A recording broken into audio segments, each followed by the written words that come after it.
Hello guys, welcome back to the channel. And ఈ video వచ్చేసి ఒకవేళ అమెరికా, ఇజ్రాయెల్, ఇరాన్ మీద యుద్ధం గెలిస్తే ఏమవుతుంది అనే దాని మీద ఈ ఫుల్ వీడియో అయితే ఉంటుంది. Don't miss it. Modern wars లో క్లియర్ విక్టరీ అనేది చాలా అరుదుగా కనిపిస్తుంది. ఒక ప్రాంతం మీద టెరిటరీ కంట్రోల్ సాధించినంత మాత్రాన అది లాంగ్ టర్మ్ కంట్రోల్ అవ్వదు. అదే విధంగా గవర్నమెంట్ ప్రెషర్ పెరిగిందని, పబ్లిక్ సెంటిమెంట్ పూర్తిగా మారిపోయిందని కూడా కాదు. అలాగే ఒక మిలిటరీ విన్ సాధించడమే ఐడియాలజికల్ విన్ అని అర్థం కాదు. గ్రౌండ్ రియాలిటీ ఏమిటంటే వార్ గెలిచినా కూడా రెసిస్టెన్స్, ఇన్స్టెబిలిటీ, ప్రాక్సీ కాన్ఫ్లిక్ట్స్ లాంటి సమస్యలు కొనసాగుతూనే ఉంటాయి. వాటి రూపం మాత్రం కాలంతో మారుతూ ఉంటుంది. డైరెక్ట్ వార్ ముగిసినప్పటికీ కూడా కాన్ఫ్లిక్ట్స్ ఆగిపోవు. వార్ తర్వాత కూడా ఇరాన్ సపోర్టర్స్ చురుకుగా కొనసాగుతారు. ఈ దశలో కాన్ఫ్లిక్ట్స్ రూపం మార్చుకొని cyber, economic, political proxy wars గా బయటపడతాయి. అంతేకాదు, ఈ క్లాషెస్ కేవలం మిడిల్ ఈస్ట్ వరకే పరిమితం కాకుండా ఆఫ్రికా, యూరోప్, ఏషియా వరకు వ్యాపించే అవకాశం ఉంటుంది. అందుకే గ్రౌండ్ రియాలిటీ ఏమిటంటే వార్ ఎండ్ అయినా కూడా కాన్ఫ్లిక్ట్ ఎండ్ కాదు. దాని ఫార్మాట్ మాత్రం కాలానికి అనుగుణంగా మారుతూ ఉంటుంది. Oil plus energy transition impact ఎలా ఉండబోతుంది? వార్ అనేది మిడిల్ ఈస్ట్లో ఉన్న ఇన్స్టెబిలిటీకి ఒక బలమైన రిమైండర్ లాంటిది. ఇటువంటి పరిస్థితుల తర్వాత అనేక దేశాలు రెన్యూవబుల్ ఎనర్జీ ట్రాన్సిషన్ వైపు మరింత వేగంగా అడుగులు వేస్తాయి. ఆయిల్ మీద ఉన్న డిపెండెన్సీ తగ్గించడానికి లాంగ్ టర్మ్ ఎనర్జీ పాలసీస్ ని రూపొందిస్తాయి. అదే సమయంలో ఈవీ, గ్రీన్ ఎనర్జీ ఇన్వెస్ట్మెంట్స్ కూడా వేగం పుంజుకుంటాయి. ఇందువల్ల షార్ట్ టర్మ్ లో ఆయిల్ ప్రైజెస్ కి కొంత రిలీఫ్ రావచ్చు.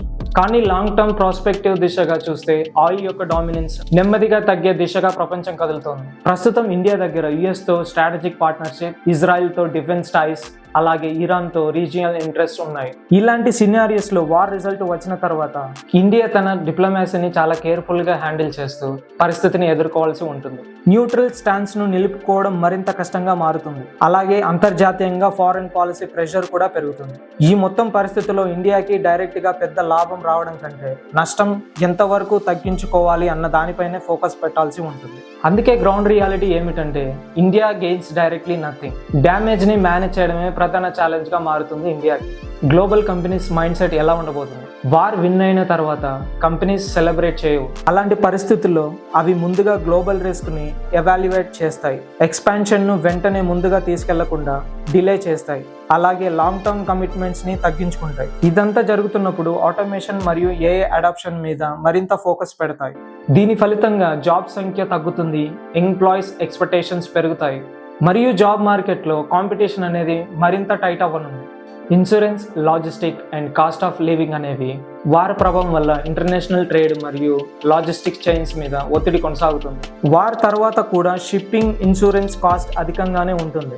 అందువల్ల లాజిస్టిక్ ఖర్చులు వెంటనే నార్మల్ స్థితికి రావు. ఈ కారణంగా ఇంపోర్టెడ్ గూడ్స్ ధరలు కూడా ఎక్కువ అయ్యే ఛాన్స్ ఉంటుంది. ఫలితంగా ఇన్ఫ్లేషన్ ఒకసారిగా తగ్గదు. ఇక సామాన్యుల ప్రజలపై కాస్ట్ ఆఫ్ లివింగ్ ప్రెషర్ అనేది కొనసాగుతూనే ఉంటుంది. పోస్ట్ వార్లో వాల్యూ పెరిగే స్కిల్స్. గ్లోబల్ పోస్ట్ వార్ సినారియోలో జాబ్ మార్కెట్స్ మరియు ఇండస్ట్రీస్ దిశ ఖచ్చితంగా మారుతుంది. ఈ దశలో cyber security, data protection, energy engineering, supply chain management, అలాగే రిస్క్ కంప్లైన్స్ రోల్స్ లాంటి రంగాల్లో డిమాండ్ వేగంగా పెరుగుతుంది.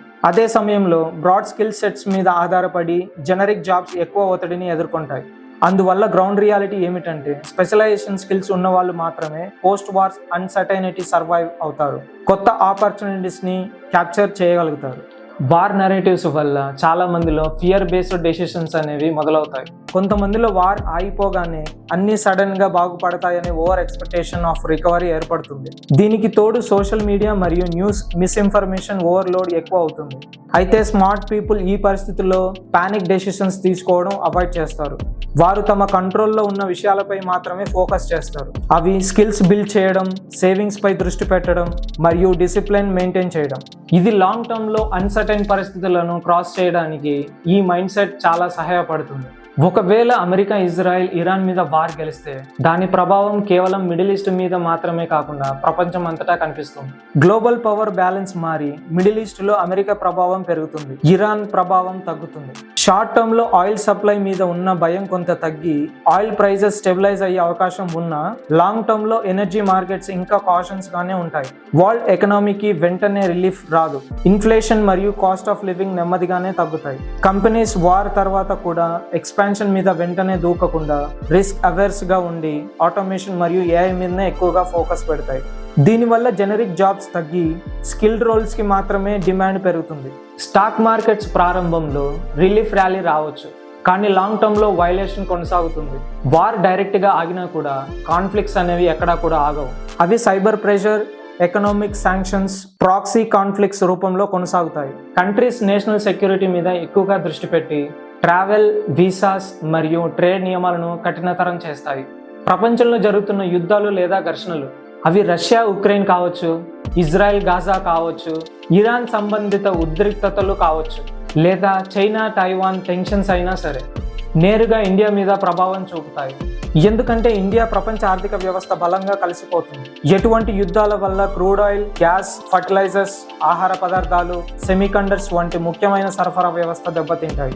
దాంతో ఫ్యూయల్ ధరలు పెరగడం, ఇన్ఫ్లేషన్ పెరగడం, లాజిస్టిక్స్ మరియు ఇన్సూరెన్స్ ఖర్చులు అధికమవడం జరుగుతుంది. ఇండియా తన ఎనర్జీ అవసరాల కోసం ఎక్కువగా ఇంపోర్ట్స్ మీద ఆధారపడటం వల్ల దూరదేశాల్లో జరిగే యుద్ధాలు కూడా రోజువారీ జీవన ఖర్చును పెంచుతాయి మరియు ఆర్థిక వృద్ధిని మందగిస్తాయి. ఇలాంటి పరిస్థితుల్లో కంపెనీస్ ఎక్స్పాన్షన్ని వాయిదా వేసి ఖర్చులు తగ్గిస్తూ ఆటోమేషన్ మరియు ఏఐ మీద ఎక్కువగా దృష్టి పెడతాయి.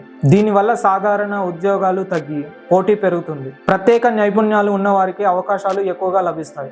అలాగే విదేశాల్లో పనిచేస్తున్న భారతీయ ఉద్యోగులు రెమిటెన్సెస్ మీద కూడా అనిశ్చితి పెరుగుతుంది. ఇది దేశ ఆర్థిక వ్యవస్థపై మరింత ఒత్తిడిని తెస్తుంది. కొన్ని సందర్భాల్లో సప్లై చైన్స్ ఇండియా వైపు మారడం వంటి పరిమిత అవకాశాలు కనిపించినా అవి వెంటనే పెద్ద లాభాలుగా మారవు. అసలు గ్రౌండ్ రియాలిటీ ఏమిటంటే యుద్ధాలు ప్రపంచంలో ఎక్కడ జరిగినా వాటి ప్రభావం అనేది నిశ్శబ్దంగా ఇండియాలో మొదలవుతుంది. ధరలు, ఉద్యోగాలు, మార్కెట్లు మరియు జీవన వ్యయాలపై ఒత్తిడి కనిపిస్తుంది.